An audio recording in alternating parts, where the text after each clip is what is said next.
नेहा की शादी एक बड़े और पारंपरिक परिवार में हुई थी। वो बड़े चाव से अपने नए घर आई थी, लेकिन जल्द ही उसे समझ आ गया कि यहाँ उसकी राह आसान नहीं है। उसकी सास कलाजी बहुत ही सख्त मिजाज की थीं। उन्हें नेहा का हर काम करने का तरीका गलत लगता। चाहे नेहा कितनी भी जल्दी उठ जाए, सास कहती, शहर की लड़कियों को समय की कीमत कहाँ पता। रसोई में नेहा कितनी भी मेहनत से खाना बनाती, उसमें कोई न कोई कमी निकाल ही दी जाती। नेहा की जेठानी भी बात बात पर तंज कसने से बाज नहीं आती थीं। नेहा अक्सर कमरे में अकेले रो लेती, लेकिन जब अपने पति राहुल से कहती तो राहुल काम के तनाव का बहाना बनाकर बात टाल देते या कहते, माँ स्वभाव की थोड़ी तेज है पर दिल की बुरी नहीं है, तुम ही थोड़ा तालमेल बिठाओ। नेहा ने हिम्मत नहीं हारी। उसने तय किया कि वो गुस्से का जवाब गुस्से से नहीं देगी।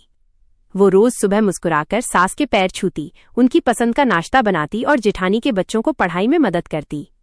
वो बिना किसी शिकायत के हर काम पूरी लगन से करती रही। एक दिन शहर में अचानक भारी बारिश और बाढ़ जैसी स्थिति बन गई। पूरा इलाका पानी में डूब गया और बिजली कट गई। उसी रात जेठानी के छोटे बेटे को बहुत तेज बुखार आ गया। वह ठंड से कांप रहा था। घर के पुरुष राहुल और उनके भाई किसी काम से शहर से बाहर गए थे और रास्तों के बंद होने के कारण वापस नहीं आ पा रहे थे। पूरा परिवार घबरा गया। फोन के नेटवर्क भी काम नहीं कर रहे थे। ऐसे में नेहा ने हिम्मत दिखाई। उसने बिना वक्त गंवाए घर में मौजूद फर्स्ट एड बॉक्स निकाला। उसने पूरी रात जागकर बच्चे के सिर पर ठंडे पानी की पट्टियां रखीं, दादी माँ के बताए घरेलू नुस्खे अपनाए और हर आधे घंटे में उसका बुखार नापा।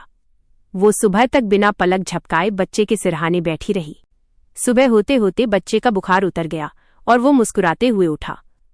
जब सुबह राहुल और जेठ जी वापस लौटे तो जेठानी ने रोते हुए नेहा के हाथ पकड़ लिए और कहा, नेहा, अगर कल रात तुम अपनी समझदारी और हिम्मत न दिखाती तो न जाने मेरे बच्चे का क्या होता। हमने हमेशा तुम्हें पराया समझा, पर तुमने सच्चे दिल से अपनों का फर्ज निभाया। सास कलाजी की आंखों में भी आंसू थे। उन्होंने नेहा को गले से लगा लिया और कहा, बहू, मुझे माफ कर देना। मैं तुम्हारी अच्छाई को देख ही नहीं पाई। आज से तुम इस घर की बहू नहीं, मेरी सबसे प्यारी बेटी हो। उस दिन के बाद नेहा के लिए उस घर के दरवाजे और सबके दिल हमेशा के लिए खुल गए। सीख: कठिन से कठिन परिस्थितियां और लोगों का कड़वा व्यवहार भी आपके भीतर की अच्छाई को कम नहीं कर सकता। धैर्य, निस्वार्थ सेवा और समय के साथ हर कड़वाहट को मिटाया जा सकता है।